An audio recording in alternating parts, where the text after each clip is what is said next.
Elle fut traînée en ville comme du bétail, tout comme sa mère avant elle. Mais lorsque le fermier vit ses yeux, des yeux qui reflétaient trop de tristesse pour une enfant, il ne vit pas une esclave, mais une fille. Il fit claquer son fouet une fois, non pas pour la frapper, mais pour la faire taire. La fillette sursauta malgré tout. De la boue recouvrait ses pieds nus, et sa robe, si on pouvait encore l'appeler ainsi, pendait en lambeaux sur son petit corps. Elle avait 12 ans, mais elle semblait plus jeune, plus petite, plus mince. Elle s'appelait Clara, mais personne ne l'avait appelée ainsi depuis des mois. Pour l'homme qui lui tenait le poignet et la traînait dans la rue poussiéreuse, elle était la fille, la gamine, le reste, elle ne pleurait plus. Elle avait épuisé toutes ses larmes le jour où ils étaient venus chercher sa mère. Maintenant, elle se contentait de regarder. C'était jour de marché à Bellstone et la foule était dense près des enclos. Les gens troquaient de la nourriture, échangeaient des chevaux et détournaient le regard lorsque l'homme tira Clara vers la plateforme surélevée à l'extérieur du saloon. Non pas parce qu'il s'en moquait, mais parce qu'il savait mieux que quiconque. Les enfants étaient une source d'ennui, des bouches à nourrir. C'était malchanceux de les recueillir et encore plus malchanceux de poser des questions à leur sujet. L'homme Arlen Coyle, un traître plus connu pour son haleine de whisky que pour sa miséricorde, poussa Clara vers les marches en bois. Elle trébucha, mais ne tomba pas. Elle ne lui donnerait pas cette satisfaction. Il sourit, un éclair de dents jaunes sous une moustache graisseuse. « La dernière de la journée », cria-t-il. « Forte pour sa taille, calme. Ne pose pas de questions. » Clara serra les poings. Elle n'était pas forte, elle n'était pas calme. Elle était juste engourdie. Et elle se souvenait de la dernière fois où quelqu'un s'était tenu là où elle se tenait maintenant. Sa mère, Lita, grande et tremblante, tenant la main de sa fille jusqu'à ce qu'on la lui arrache. Juste un travail, avait-il dit, juste une femme de ménage pour l'Ouest. Lita n'était jamais revenue. Et maintenant, Clara se tenait là où sa mère s'était tenue autrefois, les genoux bloqués, la gorge brûlante. Le soleil tapait fort, implacable. Personne ne parlait. Personne ne s'avançait. Aaron marmonna quelque chose entre ses dents et poussa Clara vers le bord de la plateforme. « Elle travaillera, cria-t-il. Elle sait nettoyer, elle sait cuisiner, elle n'est pas malade. » Le silence persista jusqu'à ce que des bottes résonnent sur le sol, lentement, délibérément. Clara ne leva pas la tête. Elle était trop habituée à la déception, trop habituée à entendre les hommes dire « trop maigre » ou « je ne veux pas d'orphelin » ou pire encore. Mais cette fois, le silence se prolongeait trop longtemps. Les bottes s'arrêtèrent juste en dessous d'elle. Elle leva les yeux et le vit. L'homme était grand, non seulement de taille, mais aussi de prestance. De larges épaules, un manteau usé, un chapeau couvert de poussière rabattue sur les yeux qui la regardaient comme une tempête regarde la terre ferme. Il s'appelait Thatcher Reed, mais Clara ne le saurait que plus tard. Et Thatcher ne regardait pas Harlan. Il ne regardait pas la plateforme. Il regardait Clara et fronçait les sourcils. « Comment s'appelle-t-elle » demanda-t-il d'une voix calme mais tranchante. « Peu importe, répondit Harlan en essayant de rire. Elle ne parle pas. Vous la voulez ou pas? » Les yeux de Thatcher se plissèrent. Clara soutint son regard pendant un instant. Puis un autre. Elle sentit son estomac se nouer. Ce n'était pas de la peur, pas exactement. C'était autre chose. Comme se tenir près d'un feu qui ne vous avait pas encore brûlé. « Combien » demanda Thatcher. Harlan fixa un prix trop élevé pour une enfant, un prix destiné à effrayer les acheteurs qui pourraient poser trop de questions. Thatcher ne sia pas. Il fouilla dans son manteau, en sortit une bourse et la laissa tomber sans la regarder. « Allez, dit-il. » Clara ne bougea pas. « Allez, petite, » siffla Harlan en tendant le bras pour la pousser en avant. Thatcher s'interposa entre eux si rapidement que la poussière n'eut pas le temps de retomber. « Elle marche toute seule, dit-il, sinon l'affaire est annulée. » Clara le fixa du regard. Personne ne lui avait jamais parlé ainsi. Pas même sa mère. Pas après qu'il l'ait emmenée. Ses jambes bougèrent avant que son esprit ne comprenne. Elle descendit de la plateforme et atterrit à côté de lui, chancelante, mais debout. « Comment tu t'appelles » demanda-t-il. Elle ouvrit les lèvres. Elle ne l'avait pas dit à voix haute depuis si longtemps. « Clara » murmura-t-elle. Il acquiesça, puis ils se mirent en route. Plus un mot, plus de questions, juste le bruit des bottes et des pieds nus sur la terre, tandis que la foule faisait comme si de rien n'était. Plusieurs heures s'écoulèrent avant qu'ils ne se remettent à parler. Le cheval de Thatcher attendait à l'entrée de la ville, déjà scellé, un autre sac attaché derrière. Il aida Clara à monter, non pas comme une enfant, mais comme quelqu'un dont il attendait qu'elle se tienne. Elle le fit. Ils chevauchèrent vers l'ouest à travers des collines basses et des arbres brisés, jusqu'à ce que le soleil disparaisse derrière l'horizon et que les étoiles s'ouvrent comme des blessures dans le ciel. Thatcher s'arrêta finalement près d'un ruisseau, mit pied à terre et aida Clara à descendre. Il ne lui demanda pas si elle avait faim. Il lui tendit simplement une tranche de viande séchée et un morceau de pain, puis alluma un feu de ses mains expertes. Elle s'assit sur une bûche et fixa les flammes. Il s'assit à côté d'elle, mais garda ses distances. « Tu viens de Bellstone ?» demanda-t-il. « Non, répondit Clara. Il hocha la tête. « Tes parents ?» Clara fixa le feu. « Ma mère a été vendue, dit-elle. Elle disait que c'était pour travailler. Elle n'est jamais revenue. » Thatcher ne dit rien. Il se contenta de regarder le feu et d'ajouter une autre bûche. « Elle avait un ruban, » murmura Clara. Red disait que cela signifiait la liberté. Elle disait qu'elle me le donnerait quand je serais assez grande. Je ne l'ai pas revue depuis qu'ils l'ont emmenée. Le vent tourna. « Tu as encore de la famille? » Clara secoua la tête. « Tu en as maintenant, dit-il en se levant. Nous partons à l'aube. » Elle cligna des yeux. « Quoi? » Thatcher la regarda dans les yeux. « Je n'achète pas d'enfants, dit-il.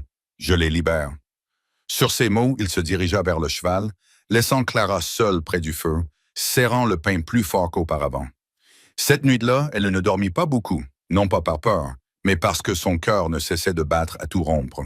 Car pour la première fois depuis la disparition de sa mère, quelqu'un lui avait parlé comme si elle était réelle, comme si elle comptait. Et au fond d'elle-même, une petite partie de Clara commença à y croire. Le matin arriva, avec du givre sur l'herbe et de la vapeur s'élevant du ruisseau comme le souffle de la terre elle-même. Clara se réveilla avec une légère odeur de café et le bruit des sabots. Pas sauvage ni précipité, juste le rythme régulier d'un homme qui avançait avec détermination. Elle s'assit lentement, la couverture enroulée autour de ses petits membres, le feu n'étant plus qu'un murmure de fumée et de braise mourante. De l'autre côté de la clairière, Thatcher se tenait près de son cheval, vérifiant les sacoches, lui tournant le dos. Pendant un instant, Clara resta immobile. Le souvenir de la veille était encore très présent dans son esprit. La tribune, la foule, la façon dont il l'avait regardée comme si elle était humaine. Elle n'était pas habituée à cela. Elle n'était habituée qu'aux ordres, au silence et aux gifles lorsqu'elle osait parler. Mais cet homme, Thatcher Reed, ne lui avait même pas demandé de le remercier. Il ne lui avait pas dit qu'elle lui était redevable. Et cela lui faisait plus peur que s'il lui avait crié dessus. Car s'il s'agissait de gentillesse, alors cela avait sûrement un prix qu'elle ne pouvait pas encore voir. « Mange, » dit-il sans se retourner. Sa voix était calme mais ferme. Elle regarda à côté d'elle et trouva un morceau de pain et une tasse en étain contenant quelque chose de chaud. Elle le renifla. Du café dilué, amer mais pas désagréable. Elle but lentement, ne sachant pas s'il s'agissait d'un test, mais il ne se retourna jamais pour la regarder. Il rangea simplement son équipement comme un homme habitué à le faire pour une seule personne. Au bout de quelques minutes, il se tourna enfin vers elle. « Nous chevauchons jusqu'à midi, dit-il. Il y a un comptoir commercial au nord, un abri, de la nourriture, puis encore un jour jusqu'au ranch. » Clara le fixa du regard. « Vous avez un ranch. » Il acquiesça d'un signe de tête. Quelques hectares, du bétail, une grange, rien d'extraordinaire. Elle déglutit. « Et vous vivez là-bas seul la plupart du temps? » Elle ne demanda pas pourquoi. Pas encore. La route vers le nord était dure et bordée de buissons bas et de vastes champs ouverts qui semblaient trop exposés. Clara s'agrippa à la corne de la selle devant elle pendant qu'il chevauchait, essayant de ne pas penser à ses jambes déjà endolories. Thatcher ne parlait pas beaucoup, mais quand il le faisait, c'était pour signaler des choses. Pas pour enseigner, juste pour faire de simples observations. Des sœurs sont passées par là. Les nuages se dissipent à l'ouest. Le niveau de l'eau était bas à cette période de l'année. Clara acquiesça, ne sachant pas s'il attendait une réponse. Parfois, elle répondait. La plupart du temps, elle se contentait d'écouter, les yeux rivés sur chaque ombre, chaque mouvement dans l'herbe. À midi, ils arrivèrent au relais, un bâtiment délabré qui semblait s'être battu contre le vent pendant 100 ans. Quelques chevaux étaient attachés à l'extérieur. Pas de chariot. Thatcher mit pied à terre et aida Clara à descendre sans dire un mot. À l'intérieur, L'air sentait la poussière et la viande séchée.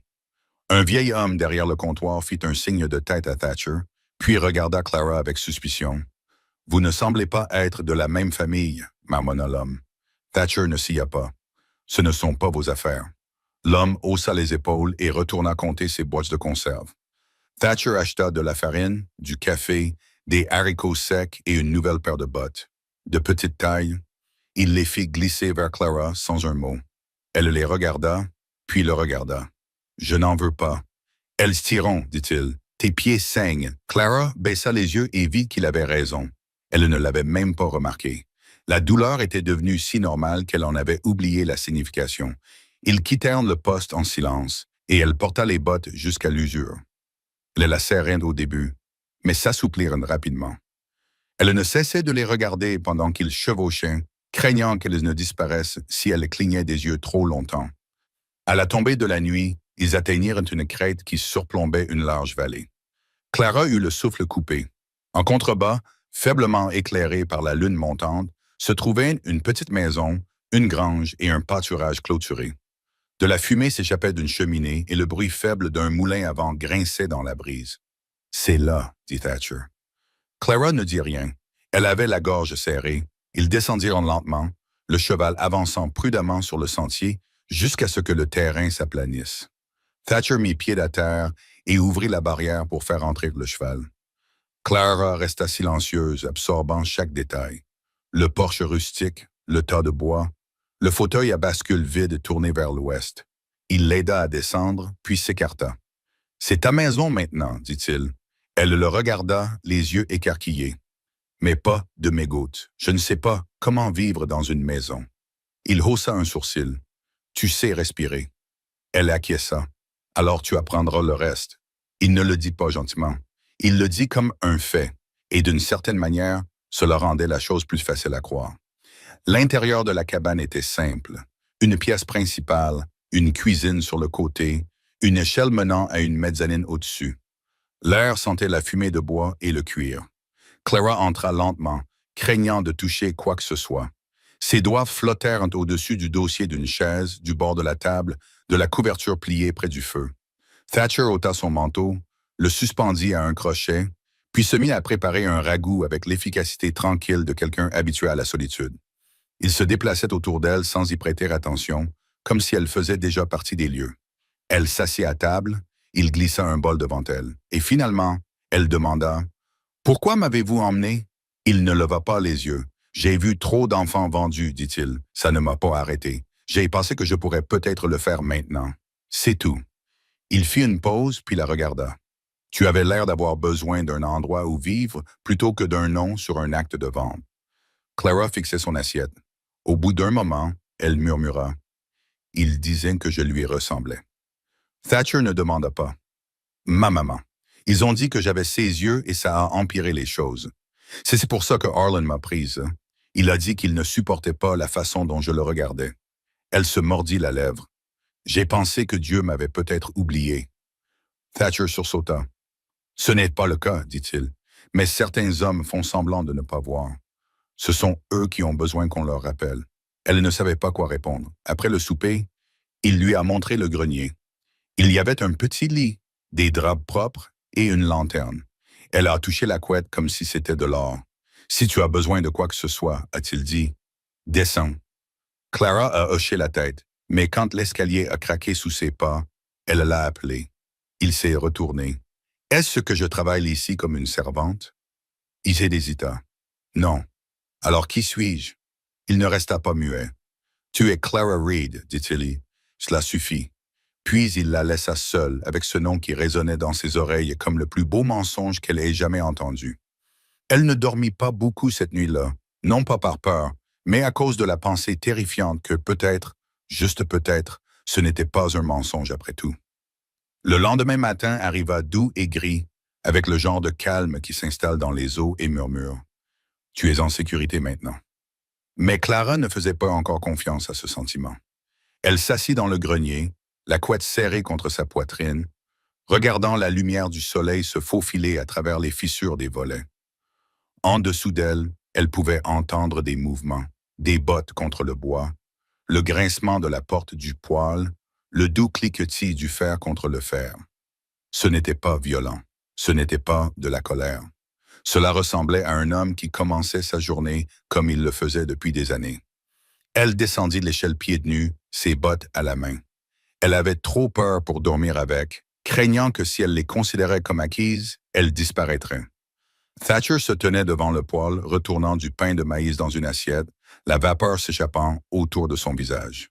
Il leva les yeux. « Tu dors. » Clara acquiesça. « Mange, dit-il en faisant un geste du menton. Elle prit de l'assiette et s'assit à table, les pieds de la chaise raclant légèrement le sol. Elle attendit qu'il dise autre chose, un avertissement, une règle, une corvée, mais il se contenta de se servir du café et de s'asseoir en face d'elle. Après quelques bouchées, elle finit par demander « Que veux-tu que je fasse aujourd'hui ?» Thatcher ne répondit pas tout de suite. Puis, « Tout ce que tu peux. » Elle cligna des yeux, je veux dire, des tâches ménagères, des travaux. Il but une gorgée de café, puis posa la tasse. « Si tu vois quelque chose à faire, fais-le. Sinon, repose-toi. » C'est aussi simple que ça. Mais je ne gagne pas ma vie. Thatcher se pencha en arrière. Il ne s'agit pas de gagner sa vie. Elle l'observa longuement, les mains crispées autour du pain de maïs. « Tu vas me renvoyer, dit-elle, sans poser de questions. « Non, mais tu le feras quand tu en auras assez de moi, quand je ferai des erreurs. » Le regard de Thatcher s'aiguisa. « Tu feras des erreurs, dit-il. Moi aussi. C'est la vie, mais ça ne veut pas dire que je vais te jeter. C'est ce que font les gens. Passe ici. » La fermeté de sa voix la fit taire. Après le petit déjeuner, Thatcher sortit s'occuper du bétail et Clara le suivit. Il ne le lui avait pas demandé, mais il ne l'en avait pas empêché non plus.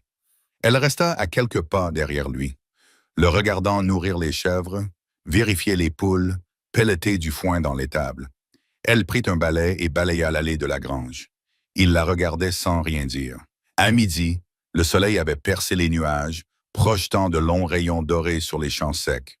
Thatcher lui tendit un petit râteau et lui fit signe de se diriger vers le potager derrière la grange. « Retourne la terre, pas besoin que ce soit parfait. » Elle travailla en silence, les doigts à vif, mais déterminés. Elle aimait la sensation de la terre entre ses doigts, comme quelque chose qui se moquait de qui vous étiez, tant que vous vous présentiez. Ce soir-là, alors que le soleil descendait et que le vent se levait, ils s'assirent en silence sous le porche. Thatcher fumait sa pipe et Clara sirotait un verre de lait dans une tasse ébréchée, ses bottes pendantes au bord de la marche. Elle rompit le silence. « Avez-vous eu une fille? » La pipe s'arrêta à mi-chemin de ses lèvres. Il resta longtemps sans parler. « Non, une femme. » Il tira lentement sur sa pipe. « Oui. » Clara attendit, mais il n'en dit pas plus. Elle comprit que c'était tout ce qu'elle obtiendrait. Mais ensuite, discrètement, le cancer est arrivé rapidement et l'a emporté encore plus vite. Clara baissa les yeux vers sa tasse. « Je suis désolé. » Il ne hocha pas la tête, ne dit pas merci, se contenta de regarder le champ, la mâchoire serrée. « Je la vois parfois, dit-il. Dans mes rêves ou quand la lumière tombe juste comme il faut sur la table, je pense qu'elle t'aimerait bien. » Clara eut la gorge serrée. Personne ne lui avait jamais dit quelque chose comme ça auparavant, pas même sa mère. Elle ne savait pas comment réagir, alors elle resta assise, laissant ses mots s'imprégner dans son cœur comme quelque chose de précieux. Cette nuit-là, elle rêva de rubans rouges et de pain chaud, de rires qui ne résonnaient pas sur les murs de pierre. Elle rêva de sa mère, qui n'avait pas peur, qui ne pleurait pas, mais qui souriait, les yeux grands ouverts, paisible. Mais la paix était toujours temporaire. 3 jours passèrent, chacun plus stable que le précédent. Clara apprit la routine. Nourrir les chèvres, aller chercher de l'eau, réparer le poulailler. Elle aimait le calme, aimait le fait que Thatcher ne la surveillait jamais, ne criait jamais, ne la faisait jamais se sentir petite. Il parlait quand c'était nécessaire, écoutait le plus souvent. Parfois, il s'asseyait dans la grange après les corvées, respirant simplement l'odeur du foin et du vieux bois. Mais la paix ne dure pas longtemps à la frontière. C'est le 4e matin qu'on frappa, non pas à la porte, mais au portail. Thatcher et Clara étaient dans la grange lorsqu'ils entendirent un bruit sec et délibéré, celui du loquet d'enfer qui se soulevait et retombait d'une fois, puis une autre. Thatcher se raidit. Il se leva lentement, posa le seau de nourriture et attrapa son fusil accroché au mur. Clara se figea. Il la regarda. À l'intérieur, dit-il. Elle courut. À la fenêtre, elle jeta un coup d'œil à travers les lattes alors que deux cavaliers entraient dans la cour. Tous deux étaient vêtus de manteaux sombres couverts de poussière, leurs visages cachés dans l'ombre par leurs chapeaux à large bord. Le premier cavalier, grand et nerveux, mit pied à terre, sa posture bancale laissant présager des ennuis. Thatcher sortit sur le porche, son fusil appuyé contre son épaule. « Bonjour, dit-il. » L'homme cracha par terre. « J'ai entendu dire que vous aviez recueilli une fille. » Thatcher ne s'y a pas. « Qui demande? Je m'appelle Pierce. Je travaille avec Aaron Coyle. Il dit que cette fille est à lui. Elle ne l'est pas. » « Eh bien, dit Pierre en souriant faiblement. « C'est drôle. Vous voyez, il a des papiers. Il dit qu'il a payé pour elle. Il dit qu'elle s'est enfuie. Elle ne s'est pas enfuie. Thatcher a dit qu'elle marchait et que j'ai payé. » Reed. Thatcher ne répondit pas. Pierce ricana. Je m'en doutais. L'autre homme, plus trapu et plus jeune, descendit du deuxième cheval. Ses doigts tremblaient près de sa hanche où un revolver était rangé dans un étui en cuir usé. Pierce s'avança. « Écoutez, je ne suis pas là pour chercher des noises, mais donnez-nous la fille et nous partirons. » Thatcher ne bougea pas. La voix de Pierce se durcit. « Elle n'est pas à toi. Elle est à moi maintenant. » Un silence s'installa. Puis l'homme trapu prit la parole. « Tu vas mourir pour une vagabonde. » La voix de Thatcher était glaciale. Elle n'est pas une vagabonde. À l'intérieur, le cœur de Clara battait à tout rompre dans sa poitrine. Pierce regarda son partenaire. « Va chercher la corde. » C'est alors que Thatcher leva son fusil. « Touchez quoi que ce soit dans cette cour, dit-il, et je vous enterrerai avec. » Les deux hommes se figèrent, puis Pierce leva les deux mains. Du calme. Thatcher s'avança. « Si vous revenez ici, dit-il, vous feriez mieux d'amener un prêtre et un cercueil. » Pierce hésita, puis recula lentement vers son cheval. Le trapu le suivit, le visage pâle. Ils montèrent à cheval et prenèrent leur monture et s'éloignèrent. La poussière n'était pas encore retombée que Clara se précipita hors de la maison et courut vers le porche. « Ils sont partis, » dit-elle, essoufflée. Thatcher regarda la piste. Pas pour longtemps. Clara se tenait à côté de lui, tremblante. « Tu vas me renvoyer maintenant, » dit-elle. « Non, mais ils reviendront. Je sais que tu vas te faire mal, peut-être. Alors pourquoi? Pourquoi fais-tu cela? » Thatcher la regarda. « Parce que quand je t'ai vu là-haut, tremblant sous le soleil, j'ai pensé à ce que cela signifiait de partir, de te laisser là. » Il prit une inspiration. « J'ai fait beaucoup de choses dont je ne suis pas fier, Clara, mais pour ça, je me battrai. » Elle déglutit péniblement. « Même si ça te coûte la vie, acquiesça-t-il. » Elle s'approcha, la voix à peine audible. « Alors je me battrai aussi. » Et même s'il ne sourit pas complètement, quelque chose dans le visage de Thatcher s'adoucit. Cette nuit-là, ils verrouillèrent les portes, barricadèrent les fenêtres, chargèrent les armes. Clara dormit avec ses bottes à côté de son lit, son ruban rouge trouvé dans un sac oublié attaché autour de son poignet. Car elle savait désormais que ce n'était pas seulement un endroit, c'était une ligne dans le sable, et elle ne fuyait plus. Le vent hurlait à travers la plaine comme s'il transportait des voix d'autrefois, des murmures d'avertissement de sang, de chagrin imprégné dans le sol même. Thatcher se tenait près de la clôture de la grange à l'aube, les yeux fixés sur l'horizon. Le ciel saignait d'orange et de gris meurtri, alors que le soleil se levait lentement derrière un voile de nuages fins. Il n'avait pas dormi, pas vraiment. Clara non plus. Elle avait passé la nuit assise en tailleur dans le grenier, berçant le vieux fusil que Thatcher lui avait remis.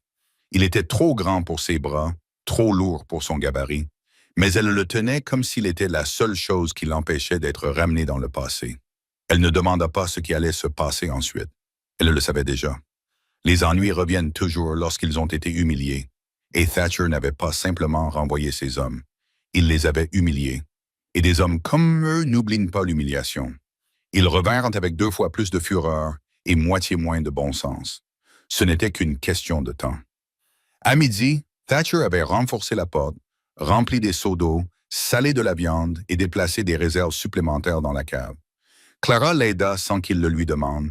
Elle transporta, emballait, attachait des cordes et ramassait du bois sec. Cela lui semblait étrange de faire ces choses, non pas parce qu'on le lui avait demandé, mais parce qu'elle voulait se rendre utile, être prête, avoir sa place. Tu vas avoir des ampoules aux mains si tu ne ralentis pas. Avertit Thatcher alors qu'elle empilait la dernière bûche. Elle haussa les épaules. Les ampoules guérissent. Il ne discuta pas, se contenta d'acquiescer d'un signe de tête et lui tendit une lamelle de viande séchée. Ils mangèrent en silence. Puis Clara demanda « Pourquoi tu ne t'enfuis pas ?» Thatcher la regarda d'un air perplexe. « Pourquoi ?»« Pourquoi vous? Pourquoi les problèmes ?» Il serra la mâchoire. « Parce que ça ne changerait rien. » Il répondit que fuir ne ferait que retarder leur défaite. Elle acquiesça, les yeux baissés. Thatcher s'adossa contre le poteau. « J'ai fui une fois, » admit-il. « Il y a longtemps, j'ai laissé un garçon derrière moi. Je pensais le sauver en partant. En vérité, je ne voulais simplement pas affronter le combat. » Clara leva les yeux. Que lui est-il arrivé? Thatcher resta longtemps sans répondre. « Il est enterré près de Pine Ridge, dit-il finalement. Une petite croix, sans nom. Je lui rends visite chaque année. » Clara eut la gorge serrée. Elle voulait en savoir plus, mais quelque chose dans son regard lui indiqua que la porte était fermée. Ils passèrent l'après-midi à s'entraîner. Thatcher disposa des bouteilles vides le long de la clôture, montra à Clara comment tenir correctement le fusil, comment respirer, comment tirer sans broncher. Ses bras tremblaient, ses épaules lui faisaient mal, mais elle en toucha 2 sur 6, et Thatcher lui fit le plus petit signe d'approbation qu'elle ait jamais vu. Cela signifiait plus que n'importe quel compliment. Au coucher du soleil, le ciel s'assombrit à nouveau, non pas à cause d'un orage, mais à cause de la tension. Les oiseaux s'étaient tus, le vent s'était calmé, laissant place à un silence qui donnait la chair de poule. Thatcher se tenait debout près de la balustrade du porche, fixant le sentier comme s'il attendait qu'il lui réponde. Clara sortit, une couverture enroulée autour des épaules. « Tu penses qu'ils viendront cette nuit? » Il ne la regarda pas. « Ce sont des hommes, pas des fantômes, mais ils savent comment hanter.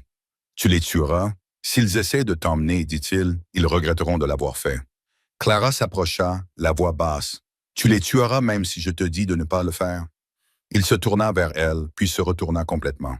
Ses yeux étaient grands ouverts, non pas effrayés, mais suppliants. « Je ne veux pas de sang, » murmura-t-elle. « Pas pour moi. » Thatcher scruta son visage, où la défiance durement acquise se mêlait à quelque chose de plus doux. Il acquiesça d'un signe de tête. « Alors nous trouverons un autre moyen. » Elle déglutit. « Et s'il n'y avait pas d'autre moyen, alors nous gagnerons du temps et prierons pour que le temps nous ouvre une porte vers autre chose. » Ce soir-là, ils mangèrent en silence un ragoût de pommes de terre et de haricots. Le feu crépitait doucement. Clara portait un vieux manteau de Thatcher, les manches retroussées 2 fois, ses petites mains dépassant la peine. Elle ressemblait à une enfant essayant de porter le monde, mais ses yeux n'étaient pas ceux d'une enfant. Ils étaient vigilants, avertis. « Parle-moi de ta maman, » dit Thatcher en buvant son café. Clara cligna des yeux.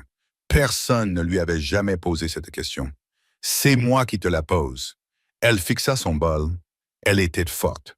Pas d'une force bruyante, mais d'une force qui donnait envie de s'asseoir près d'elle juste pour la ressentir.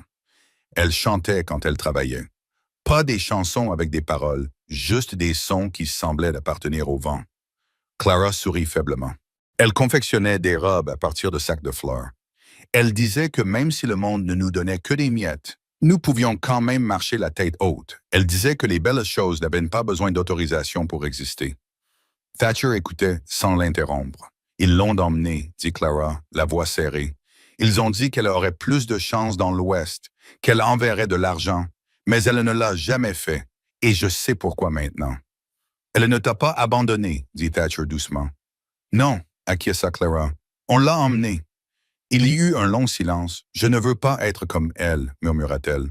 Thatcher pencha la tête. « Ta mère était forte, je veux dire, je ne veux pas être enlevée ou oubliée. Tu ne le seras pas. Comment le sais-tu? »« Parce que j'ai enterré trop de regrets, » répondit-il. « Je ne t'ajouterai pas à la liste. » Minuit arriva, lourd. Le feu brûlait faiblement. Thatcher était assis dans le fauteuil près de la fenêtre, son fusil sur les genoux. Clara était recroquevillée sous la couette sur le canapé, les yeux fermés, mais l'esprit bien éveillé. Puis des sabots lointains se firent entendre. Thatcher se redressa. Clara ouvrit les yeux. Les sabots se rapprochaient. Pas vite, pas avec urgence, juste en s'approchant. Thatcher se leva, marcha jusqu'à la fenêtre et regarda à travers l'interstice du rideau. 3 cavaliers. Pas 4, pas 10, juste 3, mais c'était suffisant. Il se retourna. Le vendeur, dit-il. Clara se leva. Pas de vendeur. J'ai dit non. Il n'a pas discuté. Il lui a juste tendu le pistolet qui se trouvait dans le tiroir. Ils viennent et ils tirent, dit-il. Tu ripostes. Elle acquiesça. On frappa poliment à la porte, un mensonge dans le son même. Thatcher l'ouvrit lentement. Pierce se tenait là, souriant à nouveau. Le même sourire suffisant, le même revolver à la hanche. Bonsoir, dit-il. On a pensé passer vous saluer poliment. Dis ce que tu as à dire, dit Thatcher. Nous avons eu une conversation, si vous vous souvenez, à propos d'une fille, d'une dette impayée. Je me souviens que vous m'avez menacé. Pierce a gloussé. Tout dépend de la façon dont vous entendez les choses. Nous ne voulons pas d'ennui.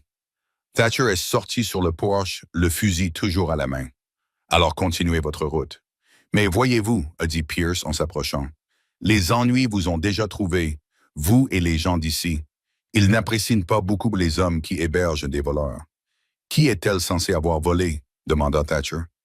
Moi, répondit une voix derrière le deuxième cavalier. Heron Coyle. Encore ivre, le visage rouge, le chapeau de travers. Elle m'a volé mon argent, mon cheval, mon chien. Elle t'a volé ta dignité, dit Thatcher, quand elle s'est éloignée de toi. Harlan cracha. Elle est à moi. Non, dit Thatcher. Elle est Clara Reed maintenant. Le sourire de Pierce s'estompa. Tu la réclames? Je l'ai déjà fait. Il y eut une pause, un souffle aussi. Puis un coup de feu retentit. Pas depuis le porche. De l'intérieur, Clara. L'un des cavaliers hurla et tomba de son cheval, son arme s'envolant de sa main. Clara se tenait à la fenêtre, le pistolet fumant, le souffle court. « J'ai dit, cria-t-elle, je ne reviendrai pas. » Pierce se retourna, la rage au regard. Le fusil du petit Thatcher crépita. Pierce s'effondra. Un silence assourdissant s'ensuivit. Personne ne bougeait. Harlan resta figé, la bouche ouverte, les mains tremblantes. « Tu veux les rejoindre? » demanda Thatcher d'une voix grave. Harlan se retourna, monta à cheval et partit. Pas d'adieu, pas de menace, juste la peur dans la selle. Thatcher baissa son fusil et se tourna vers la fenêtre. Clara tremblait. Pas de peur, mais de soulagement. Il entra. « Ça va? » Elle acquiesça. « J'ai visé bas. Je n'essayais pas de tuer. Tu m'as sauvé. » Elle déglutit. Je ne pouvais pas les laisser tout reprendre. Thatcher tendit la main vers son épaule et la posa dessus, ferme et chaleureuse. « Tu ne l'as pas faite, hein? » Cette nuit-là, aucun d'eux ne dormit. Ils restèrent assis près du feu, côte à côte, regardant les flammes monter et descendre, car ils savaient que les ennuis pourraient revenir. Mais maintenant, ils devaient les affronter tous les deux. Le matin ne se leva pas tant qu'il ne se répandit à l'horizon. Une lente coulée de rouge et de gris qui peignait le champ gelé d'une lumière meurtrie. Clara se tenait pieds nus au bord du porche, ses bottes pendantes à une main, le froid lui mordant les orteils. Mais elle ne recula pas. Elle fit face au sentier où la poussière de la nuit précédente n'était pas encore complètement retombée, comme si ses yeux pouvaient retenir la route. Son petit corps était appuyé contre le poteau, raide d'une émotion plus profonde que la peur. La détermination derrière elle. La porte s'ouvrit en grinçant. Thatcher sortit, déjà habillé, son chapeau rabattu sur les yeux, de la vapeur s'échappant de la tasse en étain qu'il tenait à la main. Il ne dit rien, se contentant de se tenir à côté d'elle dans le silence, laissant le poids du matin s'installer. Clara finit par rompre le silence. « Ils reviendront, n'est-ce pas, boy? » Il acquiesça. La nouvelle s'est répandue. Harlan n'acceptera pas cette défaite sans réagir. Il trouvera quelqu'un de plus méchant pour crier. Elle expira lentement. Tant mieux. Cela le fit baisser les yeux. « J'en ai assez d'avoir peur, » ajouta-t-elle à voix basse. « J'en ai assez d'attendre que des hommes comme lui me disent qui je suis. » Il ne répondit pas, mais son silence semblait signifier qu'il était d'accord. Ils passèrent la matinée à enterrer l'homme que Clara avait abattu. Il n'était pas mort, pas tout de suite. La balle lui avait déchiré la jambe, et Thatcher l'avait traîné dans la grange, lui avait bandé la blessure du mieux qu'il pouvait, et lui avait offert de l'eau. L'homme avait refusé. Il avait maudit Clara dans un dernier souffle et était mort peu avant l'aube, continuant à saigner sa colère dans la paille. Thatcher l'avait enveloppé dans une toile, avait creusé une tombe près de l'arbre et n'avait pas dit un mot en recouvrant le corps. Clara se tenait à proximité, les bras croisés sur la poitrine, observant chaque pelletée de terre, comme si c'était la preuve qu'elle ne serait plus jamais enlevée. Plus tard, à l'intérieur, elle aida Thatcher à nettoyer le fusil. « Était-ce ton premier » demanda-t-il. Elle ne répondit pas tout de suite. « Non » finit-elle par dire, « mais c'est le premier qui comptait. » Cette nuit-là, Clara ne parvint pas à dormir. Allongée dans son lit, elle fixait les poutres du plafond, écoutant le crépitement du feu en dessous, la toux occasionnelle de Thatcher dans son fauteuil, le long silence entre ses respirations. Elle s'assit, tira la couette sur elle et descendit doucement l'échelle. Thatcher leva les yeux lorsqu'elle s'approcha.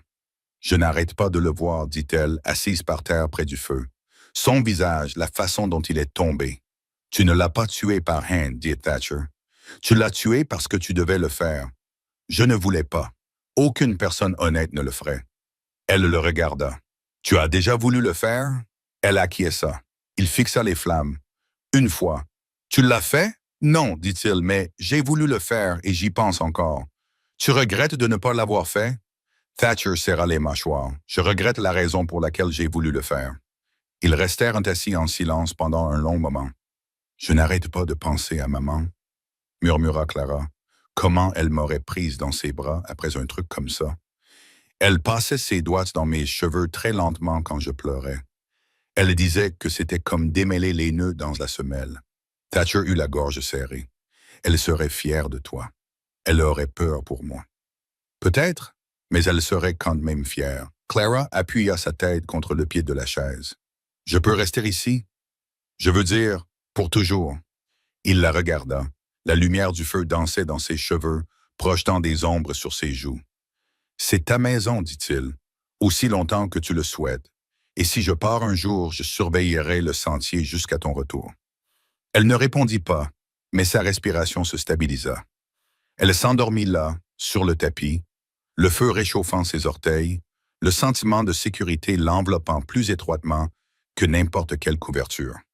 Le lendemain matin apporta plus que le froid. Il apporta des murmures. Thatcher se rendit en ville pour s'approvisionner, laissant Clara avec un fusil et l'ordre de rester à l'intérieur. Elle obéit, mais surveilla la route.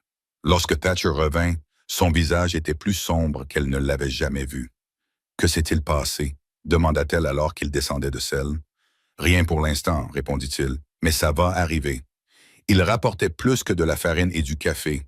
Il avait des clous, des planches, de la corde et de l'huile. Il tendit à Clara un sac de livres et une boîte de bonbons à la main. « Je n'aime pas les bonbons, mentit-elle. Alors je vais les manger, moi. » Elle sourit malgré elle. À l'intérieur, pendant qu'il calfeutrait des fenêtres, Clara ouvrit les livres. Des couvertures usées, des pages cornées, de vieux noms inscrits dans les coins. L'un était une Bible, dont les bords s'écaillaient. Un autre était un recueil de poésie. Elle les feuilleta lentement, comme si elle pouvait y trouver quelque chose d'oublié. Ce soir-là, elle lut à haute voix pendant que Thatcher sculptait. Sa voix trembla au début, puis se stabilisa. Il ne dit rien, continuant à sculpter jusqu'à ce qu'elle s'arrête. « Il te manque, quoi. » Il ne demandait pas toujours qui, dit-il. Clara posa le livre. « Raconte-moi quelque chose de bien, dit-elle, d'avant. » Il regarda la figurine dans sa main, une sorte d'oiseau qui n'avait pas encore pris forme. « Ma femme fredonnait quand elle épluchait des pommes, dit-il. Une petite mélodie répétée en boucle me rendait presque fou, mais aujourd'hui, je donnerais n'importe quoi pour l'entendre à nouveau. » Clara acquiesça. Maman avait l'habitude de tapoter le bord de la casserole avec sa cuillère, comme un battement de cœur. Ils restèrent assis ainsi pendant un long moment.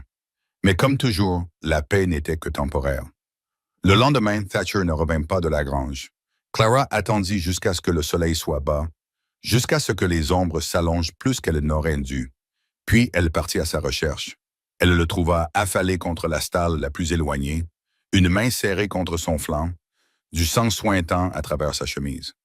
Thatcher, elle se laissa tomber à côté de lui, le cœur battant à toute rompre. « Rattler, dit-il d'une voix rauque, enroulé près de la mangeoire. Je ne l'ai pas vu. » Ses mains s'activèrent, pressant, bandant, essayant d'arrêter le sang. « Ne bouge pas, murmura-t-elle, n'y pense même pas. » Il essaya de sourire, mais son visage se tordit de douleur. « Tout va bien se passer, dit-elle, prise de panique. Tu sais quoi faire. » Elle acquiesça rapidement. « Fais bouillir de l'eau, nettoie la plaie, garde-la en hauteur. Tu devras monter à cheval, dit-il. La ville est à une journée, peut-être plus. Je ne peux pas te laisser. Tu peux, et tu le feras. Les yeux de Clara se rempliront de larmes, mais elle cligna des paupières avec force. Je n'ai jamais... Tu peux, répéta-t-il, d'un ton plus ferme. Elle déglutit. Je le ferai. Cette nuit-là, elle prépara ce qu'elle pouvait, lui fit un bandage serré, lui laissa de l'eau et du feu, et l'enveloppa dans des couvertures. Je reviendrai, murmura-t-elle. Les doigts de Thatcher se refermèrent faiblement autour de son poignet. Tu es ma fille, dit-il d'une voix faible. Ne l'oublie jamais. Elle ne répondit pas, se contentant de courir dans la nuit, dans le froid, dans l'obscurité qui l'avait autrefois engloutie tout entière, mais qui ne le ferait plus jamais. Le sentier était un ruban de givre sous un ciel qui refusait de s'éclaircir. Les arbres se dressaient comme des juges silencieux, leurs branches nues griffant l'aube, et Clara chevauchait à travers tout cela, les mains tremblantes sous la pluie. Le cheval de Thatcher, dont les cendres gelées se déplaçaient régulièrement sous elle, soufflait des nuages de vapeur et ses sabots étouffaient le sol gelé. Elle n'avait jamais chevauché aussi loin seule auparavant, mais elle n'avait pas le temps d'avoir peur. Pas quand Thatcher gisait recroquevillé dans la grange, le venin dans les veines et la sueur imprégnant le plancher sous lui. Elle ne pleura pas une seule fois. Pas quand le froid lui brûlait les joues, ni quand ses jambes se crispaient à force de serrer la selle trop longtemps. Elle chevauchait avec la corde de ses mots enroulés autour de ses côtes. « Tu es ma fille, ne l'oublie jamais. » Ces mots résonnaient dans sa tête comme un battement de tambour. À midi, elle atteignit la première crête et le terrain s'ouvrit sur un bassin peu profond d'où s'élevait une légère fumée au loin. Bellstone, la ville qui avait autrefois tenté de la vendre comme une mule. Elle ne l'avait pas revue depuis le jour où Thatcher l'avait achetée, non pas avec de l'argent, mais avec quelque chose de plus profond. Ash avançait plus lentement maintenant. Il était fatigué, tout comme elle, mais il n'abandonna pas. Lorsqu'ils atteignirent la lisière de la ville, Clara glissa de sa selle et le guida à travers la rue boueuse, son manteau traînant sur ses bottes, ses doigts s'agrippaient à sa crinière pour se réchauffer. Les gens les regardaient. Ils le faisaient toujours. Mais cette fois, elle les regarda en retour. Elle se dirigea droit vers le poteau où se trouvait la petite maison du médecin, de travers à côté de la forge du forgeron. La clochette au-dessus de la porte tinta lorsqu'elle entra. Un homme leva les yeux de derrière son bureau, les cheveux gris, les lunettes embuées, les mains tachées d'encre par les notes et les graphiques.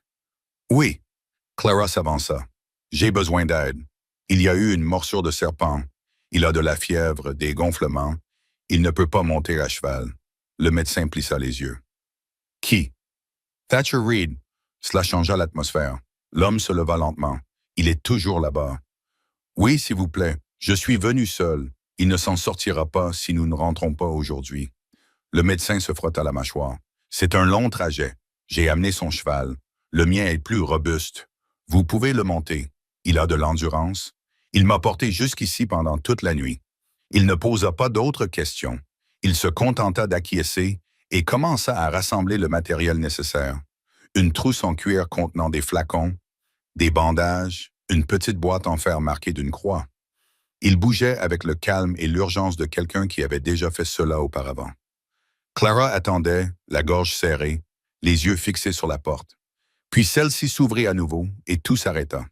Harlan Coyle entra, son chapeau baissé, l'odeur du tabac et de la pourriture collée à lui comme une ombre. Il ne vit pas Clara au début. Pas avant que le médecin ne jette un coup d'œil entre eux deux, se raidissant.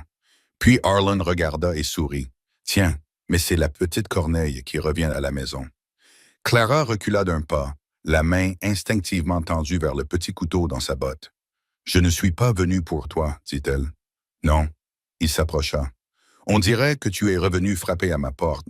Je suis venu chercher des médicaments. Elle est venue pour Thatcher. Le docteur intervint. Il a été mordu. Je pars avec elle. » Harlan plissa les yeux. « Pourquoi gaspiller de bonnes herbes pour un idiot qui a mis les mains là où il n'aurait pas dû? » La voix de Clara fendit la pièce comme un coup de fouet. « Il m'a sauvé. C'est vrai. » Harlan sourit trop largement. « Eh bien, tu le diras à ton sauveur quand il mourra. J'attendrai pour récupérer ce qui m'appartient. Elle n'est pas à toi. » Le médecin s'écria. Harlan se pencha en avant, le nez à quelques centimètres de celui de Clary-Rez. « Tu entends ça, ma fille? » siffla-t-il. « Tu n'appartiens à personne? Pas vraiment. Tôt ou tard, tu retourneras dans la boue d'où tu viens. Cet homme, ce n'est qu'une étape sur ton chemin. » Clara ne bougea pas, ne cligna pas des yeux, se contenta de dire un seul mot. « Non. » Et elle lui tourna le dos. Ils partirent dans l'heure qui suivit. Clara menait le médecin derrière elle. Le vent se leva, vif et cruel, mais Ash continua d'avancer, inflexible. Il leur fallut presque toute la journée pour atteindre la crête. Le ciel s'assombrit à nouveau, la neige menaçait aux abords, et Clara sentit l'air se raréfier à mesure qu'ils approchaient de la ferme. Elle courut les derniers 100 mètres à pied, trébuchant à travers le portail, le cœur battant à tout rompre. « Thatcher !» cria-t-elle en ouvrant la porte de la grange. Il était toujours là, à peine. Sa peau était pâle, sa mâchoire serrée, ses mains tremblaient dans un demi-sommeil agité. Le bandage qu'elle avait fait était trempé, la blessure enflée et infectée. Le médecin la repoussa et tomba à genoux. « Allez chercher de l'eau, » ordonna-t-il. « Un chiffon propre, du whisky si vous en avez. » Clara obéit. Les heures suivantes se brouillèrent. Le médecin travailla rapidement, élargissant la plaie, pressant des herbes dans la chair déchirée, enveloppant le membre avec du lin trempé. Thatcher gémit d'une fois, puis resta immobile. La fièvre l'avait maintenant envahi. « Il s'en sortira », demanda Clara. Le médecin soupira. « Il est fort, mais la fièvre a des griffes. Tout ce que nous pouvons faire maintenant, c'est attendre. » Clara ne quitta pas son chevet. Elle s'assit à côté du lit, lui essuya le front avec des chiffons frais, lui lut des poèmes tirés d'un livre usé, même s'il ne réagissait pas. Elle murmura des prières, non pas celles qu'elle avait apprises à l'église, mais celles que sa mère fredonnait en préparant la soupe, en faisant la lessive ou en cousant des ourlets. « S'il te plaît, Seigneur, laisse-le rester. » 2 nuits passèrent ainsi. Fièvre, sueur, frissons, mots inarticulés qui n'avaient aucun sens. Puis, le 3e matin, Thatcher ouvrit les yeux. Sec et injecté de sang, mais éveillé. Clara eut le souffle coupé. « Tu es revenu, » murmura-t-elle. « Je ne savais pas que tu étais parti, » dit-il d'une voix rauque. Elle approcha une tasse de ses lèvres.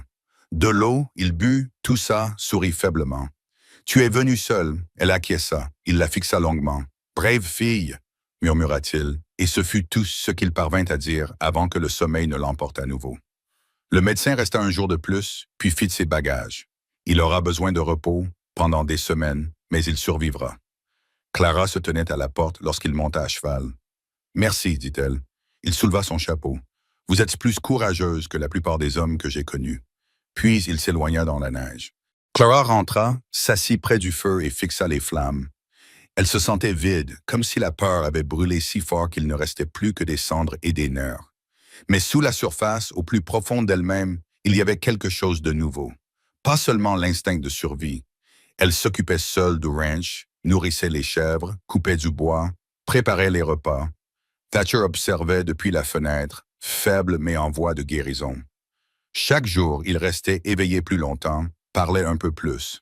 « Tu t'en sors bien », lui dit-il un jour.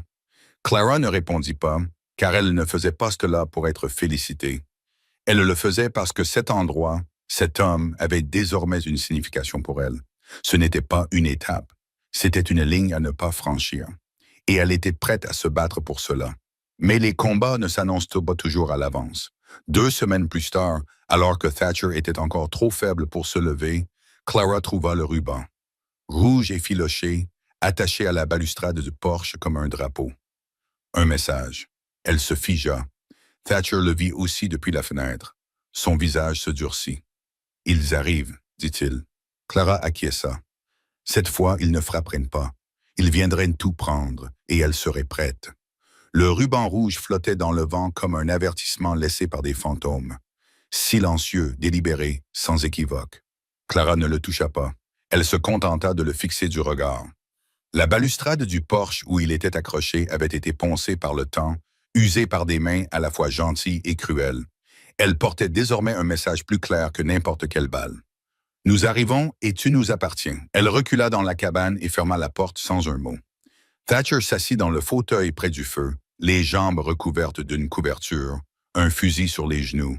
Il était pâle, encore amaigri par la fièvre, mais ses yeux avaient retrouvé leur éclat d'acier. Le genre qui ne rouille pas, le genre qui ne supplie pas. Ils veulent du sang maintenant, dit Clara. Ils ne veulent pas seulement m'emmener, ils veulent nous détruire. Il acquiesça. Ils brûleront la cabane. Ils tueront peut-être les animaux d'abord. Ils essaieront de vous briser lentement. Je ne les laisserai pas faire. On ne peut pas arrêter le feu avec les poings, Clara. J'ai plus que mes poings. Il la regarda. Et cette fois, quand elle dit cela, il n'y avait pas de peur, seulement une promesse. Nous ne fuirons pas, n'est-ce pas?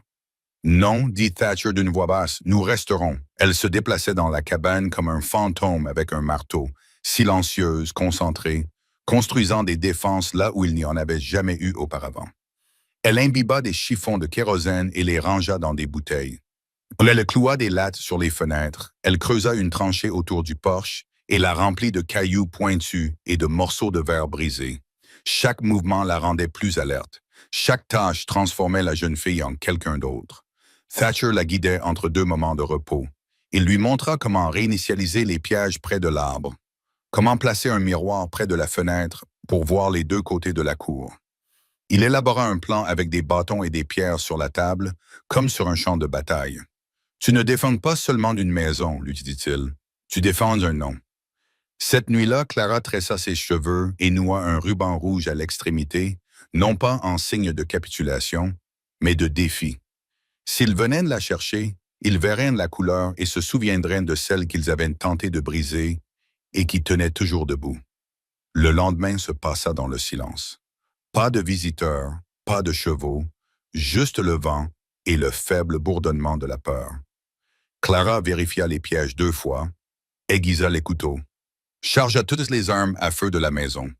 Au crépuscule, Thatcher l'appela à table. « J'ai quelque chose, dit-il. » Il tendit la main sous le plancher et en sortit une petite boîte en fer blanc. À l'intérieur, une chaîne, un couteau de poche et un morceau de papier plié. Je voulais te les donner quand le moment serait venu. Elle l'ouvrit lentement. C'était un acte manuscrit scellé au nom de Clara Reed. Il disait « En raison de sa loyauté, de son courage et de son droit d'appartenance. » Elle leva les yeux écarquillés. « Je le signerai ce soir, dit Thatcher, avec ou sans témoin. Bud, cette terre est à toi maintenant. » Elle ouvrit la bouche, puis la referma. Elle avait la gorge trop serrée. « Je pensais, murmura-t-elle finalement, je pensais que tu changerais peut-être d'avis. »« C'est le cas, dit-il. Au début, je pensais simplement d'accueillir une fille qui avait besoin d'un toit. Et maintenant, je sais que j'ai une fille. » Elle ne pleura pas, non pas parce qu'elle ne ressentait rien, mais parce qu'il n'y avait plus de temps pour la tendresse. Ils arrivèrent de nuit. 6 cavaliers.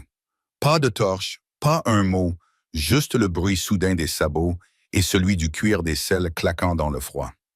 Clara était sur le toit lorsqu'elle les vit, une ligne sombre se déplaçant à travers le champ, comme une coupure dans l'obscurité venue achever ce qui avait commencé.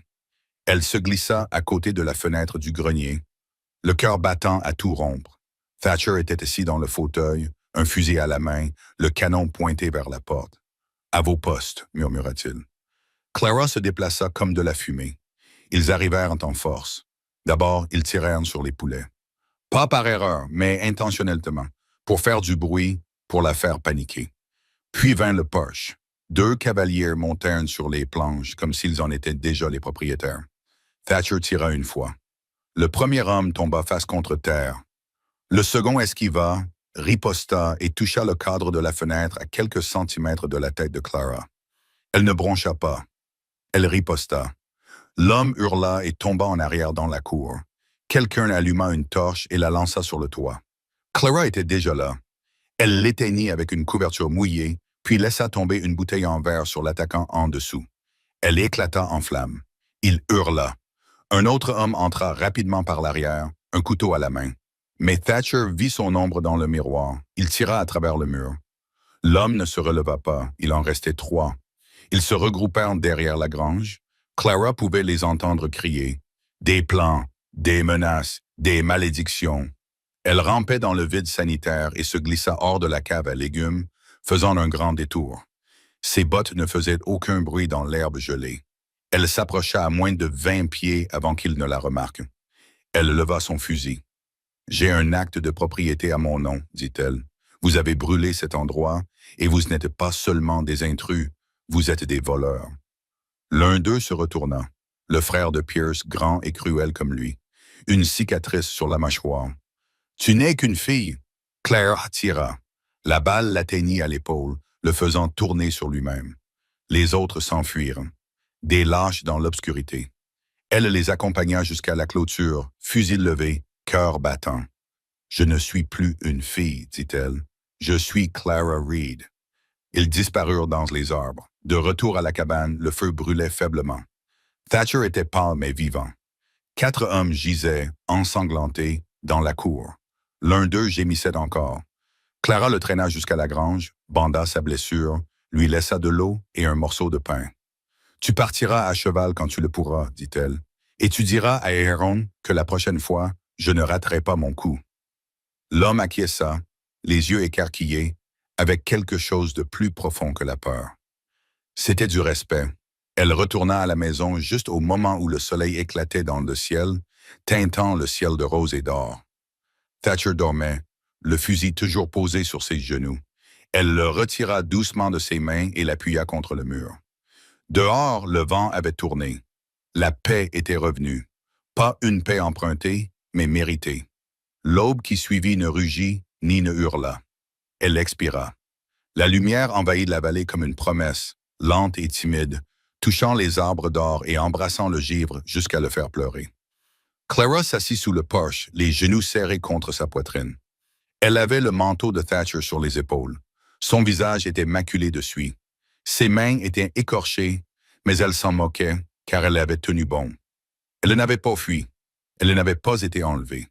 Le ruban rouge était toujours dans ses cheveux, noué d'un nœud aussi solide que sa volonté. Derrière elle, la porte grinça et elle se retourna. Thatcher sortit lentement, une main agrippée au cadre pour garder l'équilibre, l'autre tenant une tasse en étain. Il était toujours pâle, plus maigre qu'avant, mais bien vivant. « Tu ne devrais pas encore marcher, » dit-elle doucement. « Je suis resté assis trop longtemps, » répondit-il en s'affalant sur la chaise à côté d'elle avec un gémissement. « Je vais oublier comment faire. » Ils restèrent assis en silence un moment, écoutant la terre respirer. « J'ai trouvé mon nom hier soir, » dit Clara après un moment. Thatcher but une gorgée de café en la regardant de côté. « Oui, ce n'est pas seulement quelque chose que les gens m'appellent. Ce ne sont pas seulement des lettres que maman murmurait quand elle respirait encore. C'est quelque chose que j'ai lutté pour garder.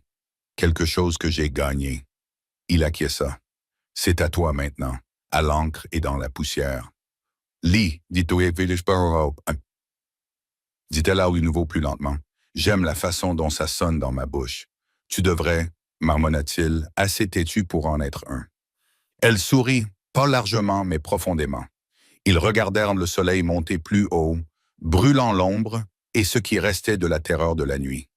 Les corps avaient déjà été enterrés, 2 tombes anonymes sous le chêne près de la clôture nord. Le survivant était parti à l'aube, la selle lourde de silence. Il n'avait pas regardé en arrière. Thatcher et Clara ne l'avaient pas poursuivi. Certains fantômes devaient être libérés afin de porter ton histoire loin, pour que les autres sachent que tu n'étais pas une proie facile. L'intérieur de la cabane portait des cicatrices, des impacts de balles dans les murs, une fenêtre fissurée, une poutre brûlée dans la cuisine, mais elle tenait debout, comme eux. « Le printemps n'est pas loin, » dit Thatcher.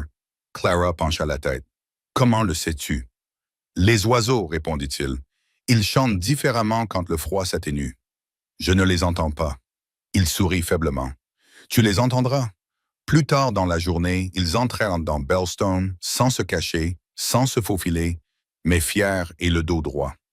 Clara portait la robe qu'elle avait raccommodée elle-même, le ruban toujours dans ses cheveux. Thatcher s'était rasé, son manteau était repassé aux coutures, ses bottes cirées. Les habitants de la ville les regardèrent arriver comme s'ils voyaient des fantômes entrer dans la ville. Non pas par peur, mais par admiration. Ils s'arrêtèrent au bureau du shérif. Thatcher frappa 1 fois, 2 fois. Le shérif Danvers répondit, les sourcils levés à leur vue. « Eh bien, ça alors, nous avons une affaire à régler, » dit Thatcher. Clara s'avança, tenant le document. L'acte. Elle est propriétaire du terrain, continua Thatcher. 12 acres, titres en règle, notariés et certifiés par le Dr. Hervey. Danvers prit le document et l'examina. C'est vrai? Le docteur est sorti de la pièce voisine et l'a signé lui-même. Danvers regarda Clara, puis Thatcher. Alors c'est légal. Bien, dit Clara. Elle ne souriait pas. Elle se tenait simplement droite, car si Arlen Coyle se montre à nouveau, je veux que cela soit consigné. Il est en infraction et sera traité comme tel. Danvers s'éclaircit la gorge. Compris. Ils laissèrent le document et s'en allèrent. Mais juste avant qu'ils n'atteignent le bord de la promenade, une voix retentit. Clara. Elle se retourna. Une femme s'avança, mince, aux cheveux gris, les yeux enfoncés par le chagrin. « Je connaissais votre mère, dit-elle. » Clara se figea. « Elle a travaillé pour moi autrefois, » continua la femme. « Avant qu'il ne l'emmène. »« Comment l'appeliez-vous » demanda Clara d'une voix dure. « Lita, chantait-elle le matin. »« Je m'en souviens. » Clara retint son souffle. Elle était gentille. La femme dit qu'elle avait peur, mais qu'elle ne le montrait jamais. Elle parlait de toi tous les jours. Elle disait que tu étais la seule chose au monde qui lui donnait de l'espoir. Clara retint ses larmes. Elle n'est pas revenue. « Non, dit la femme, la voix brisée. Ils ont menti. Ils lui ont dit que tu serais mieux ailleurs, qu'elle était trop brisée pour élever un enfant. Je lui ai dit de se battre, mais je n'ai pas fait assez. Je suis désolé. » Clara la fixa, puis s'avança. Elle fouilla dans sa poche et en sortit le ruban. « Elle m'a donné ça, murmura-t-elle. Elle disait que le rouge signifiait la liberté. Je pensais qu'elle avait tort. » La femme tendit la main, mais ne la toucha pas. « Elle avait raison, dit Clara. Elle n'a simplement pas vécu assez longtemps pour le voir. » De retour à la cabane, Clara planta un petit pieu près du porche, en bois, brut, gravé de ses initiales.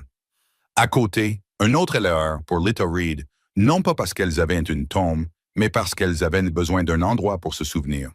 Le printemps arriva, avec la pluie et les vents légers. Les chèvres donnèrent naissance à des jumeaux. Le jardin prit racine. Thatcher retrouva ses forces, marchant chaque jour un peu plus loin, apprenant à Clara à réparer les selles et à limer les fers à cheval. Ils construisirent un deuxième poulailler et ajoutèrent une clôture près de la limite ouest. Les voisins commencèrent à passer, non pas pour les observer, mais pour leur proposer leur aide. Une femme nommée Ruth apporta des couvertures. Un garçon nommé Sam apporta des fleurs. Ils ne posèrent pas de questions. Ils voyaient simplement Clara telle qu'elle était, une fille au caractère bien trempé et au nom forgé dans le feu. Un soir, alors que le soleil se couchait derrière la crête et que la vallée s'illuminait d'une lueur ambrée, Thatcher sortit un paquet de l'étagère. « Qu'est-ce que c'est » demanda Clara. Il le lui tendit. Elle l'a déballé lentement. À l'intérieur se trouvait un journal intime tout neuf, relié en cuir, aux pages propres et larges. « Je me suis dit, a-t-il dit, que tu avais vécu assez longtemps pour écrire un livre. » Elle l'a ouvert et a passé ses doigts sur la première page. « Comment devrais-je l'appeler » Il a haussé les épaules. « C'est ton histoire, c'est toi qui choisis le titre. » Elle a réfléchi un instant, puis a écrit. « Vendu comme maman l'était en dessous en lettres plus petites. » Mais ensuite, il m'a appelé Phil et a souligné 2 fois le mot « fille ». Cette nuit-là, alors que les étoiles scintillaient au-dessus des montagnes et que le vent faisait bruisser le blé, Clara Reed ferma le journal et se blottit dans le fauteuil près du feu. Thatcher était assis à côté d'elle, la fumée de sa pipe formant des volutes paresseuses au-dessus de sa tête. Elle regardait les flammes, écoutait le craquement de la maison, le rythme de la paix, difficile, et souriait. Pour la première fois, ce n'était pas parce qu'elle faisait semblant. C'était parce qu'elle connaissait enfin la vérité. Elle n'avait pas seulement survécu, elle avait vécu. Et personne, aucun homme, aucune loi, aucun souvenir ne pourrait jamais lui enlever cela. La terre changeait avec les saisons. Mais Clara le remarquait surtout dans la façon dont le vent soufflait. Il ne hurlait plus comme un avertissement et ne se glissait plus comme un voleur. Maintenant, il dansait entre les arbres, caressait les champs comme une mère bordant son enfant. Le soleil restait plus longtemps dans le ciel chaque jour, le givre fondait plus tôt et les oiseaux étaient revenus sur le toit de la grange, leurs chants ne ressemblant plus à des éloges funèbres. 3 mois s'étaient écoulés depuis la chute du dernier écrivain, depuis que le ruban sur le porche avait annoncé la guerre, depuis que Clara Reed s'était interposée entre sa maison et le monde et avait dit non. Elle s'attendait à ce que cette œuvre soit bruyante, comme des applaudissements, mais elle était au contraire douce, méritée, réelle. Le ranch ne grandissait pas en taille, mais en forme. Ses angles s'adoucissaient. Thatcher reconstruisit la grange à côté de la bergerie et Clara ajouta des étagères pour les graines et les livres. Le porche fut nettoyé et réparé, et le trou de balle dans le cadre de la fenêtre resta exactement où il était.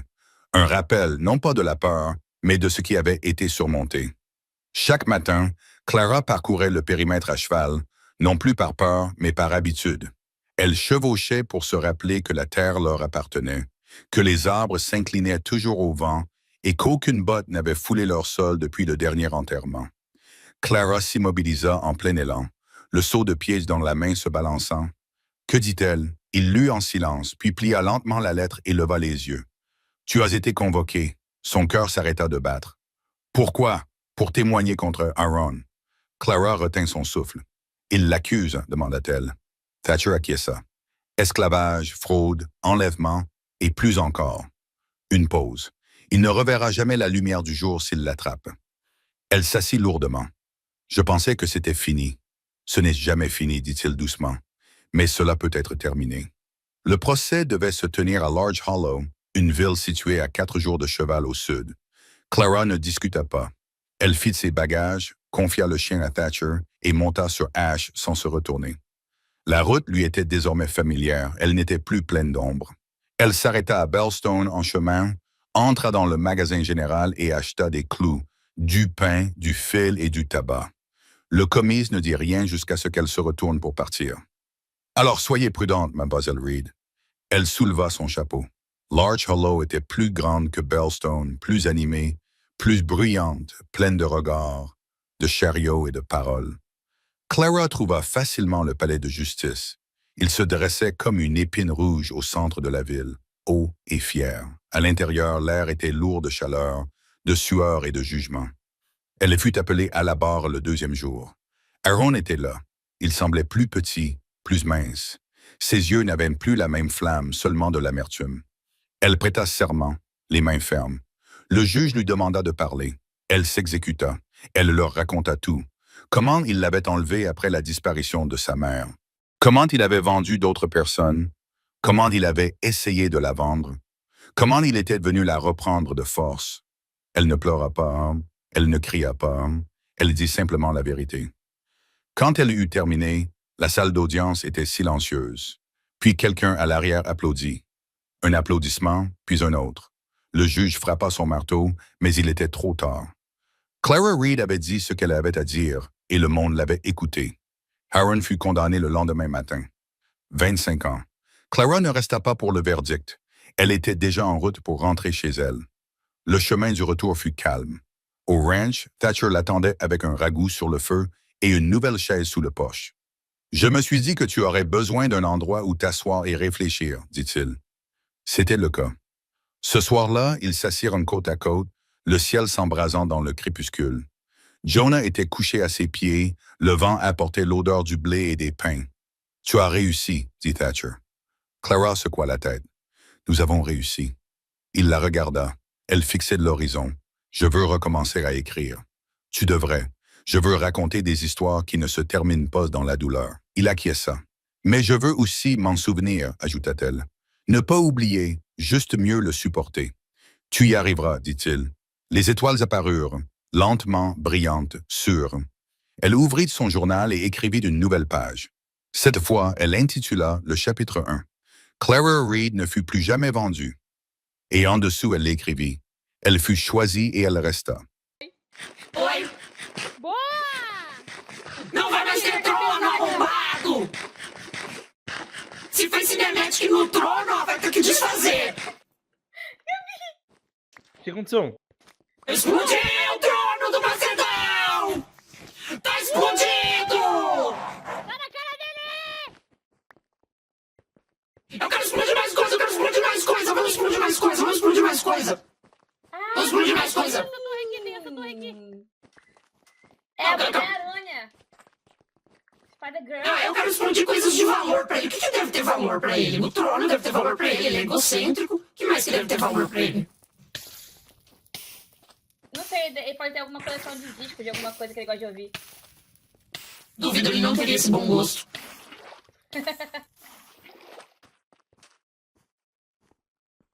Nossa, voltei até o normal aqui, minha voz, pra falar o quão maravilhoso foi a Kel. Mano, segurando aquela espada e fazendo atrás das pessoas e dando risada. Ela gargalhava depois de matar a gente. E eu falei, viu? Assim que é Rubrânia. É assim mesmo. Let's go, let's go. Ela gargalhando, mano, depois de matar as 10 pessoas em sequência, assim. Foi, mano, maníaco. Falando aqui, olha aí, ó. Calma, cadê a Kel? Matou mais um. Não, Ah, tá. matou mais Ah, um. matou mais um? Matou mais um. Meu Deus, mano. A fire, Kel tá cara. fazendo a festa. Para de querer matar minha amiga! Ah, agora Desculpa, eu vou dar uma volta pra explodir coisa. Desculpa. Até mais, galera. Desculpa, desculpa.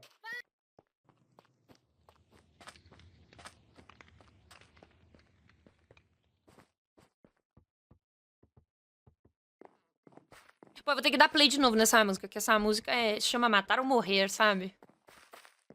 Rimaru! Eu explodi o trono do Macedão! Mas explode essa Me dá, por favor, me dá pack de TNT! Me dá pack de TNT, me dá pack de TNT! Eu também quero matar todo mundo, mas eu quero matar Obrigada, todo obrigada, mundo. obrigada. Agora vai ser bom. Vamos! Se fudeu, Macedão! Que eu vou explodir aqui, viu? Com licença. Vambora. Nossa, mas não deu pra botar. Não, mas tá suficiente, vai. Opa! Tá bom. Eu explodi o trono do Macedão, foi lindo. Ele não tem mais Meu trono, amor. não tem mais... Mano... É uma vez por ano pra ver essa sua skin, né? Você andando com uma faca na mão, falando atrás das pessoas e botando bomba e falando explode! Tem gente aqui, vamos matar. Vai se fuder! Olha o que eu falei, ó, ela saindo falando, vamos matar! Não, ela tá matando os aliados! Ela tá matando os aliados! Gente! Olha, Gente. Badinho, o que tu fez com a Kel? Sério? Eu não sei, eu só cheguei pra ela e falei que tava muito engraçada essa skin dela. E ela, mano, ela foi. Badinho! Ela tá sendo consumida pelo fervor. Viu? Pra você ver, hoje teve 2 desenvolvimentos de personagem. A Kel sendo totalmente consumida pelo fervor e eu sendo teleportada na cara das pessoas com mate eles na minha tela. E eu falando, não, mamãe Rubrânia diz que guerra tem que ser justificada. Indo embora. Nossa senhora, quebraram a Kel, mano. Explodiu alguma coisa, Choque? Pior que eu tenho TNT, mas eu não tenho pederneira. Tem que pedir pro Rimário. Peraí, cadê o Rimário? Ô, Nix, Perdeneira. pederneira pra acender TNT, tu tem? Não tenho, mano, bota fé. Esse Bota ataque fé. me lembra alguém. Meu Deus. Opa, mencionado? Hã? Você não vai entender, deixa quieto. Olha, me chamou de leiga. Eu queria tanto conseguir voar agora, hein? O meu fly agora seria tão show da bola. Pessoa explodindo as coisas. Ela quer muito, ela quer explodir tudo. Ela tá imparável, essa mulher tá imparável. A Kel tá Mas você imparável. não viu a Kel? Aqui, eu ela tenho- tá... Ai, eu tenho outra pederneira. Peraí, Choque. Aqui, ó. Calma. Vou dividir a minha TNT no meio com você. E aqui uma pederneira. Não, me dá só... Oh, meu Deus, peguei. Aqui, ó. Achou que não gosta de destruir a casinha dos outros, coitado. Ah, destrói. Aqui é tudo dos Macedo, essa área aqui. Arrebenta. Tá, deixa eu tentar, vamos lá. Calma. Vai, Choque, arrebenta Ela cai eles! no buraco, tá ligado? Acaba com eles! Ah, eu vou explodir mais lá em Boa, cima, Choca, então. É só acender.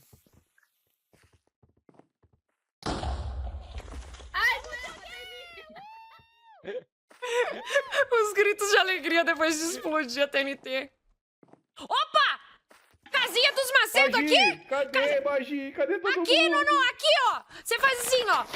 Eu não Assim, tenho TNT. e aí você faz assim, ó. Eu fiz no trono do Macedão. fiz? Mas cadê o exército? Quero matar alguém. Eu não vejo Eu só ninguém. matei Mamãe 13. Ruhu falou pra mandar. Eu só matei 13. O que o Não, tem count tá casa aqui. baixo, Nono. Você quer subir o que o count? Pô, a Rubrani, o fervor. O fervor. Ah, é verdade, você é um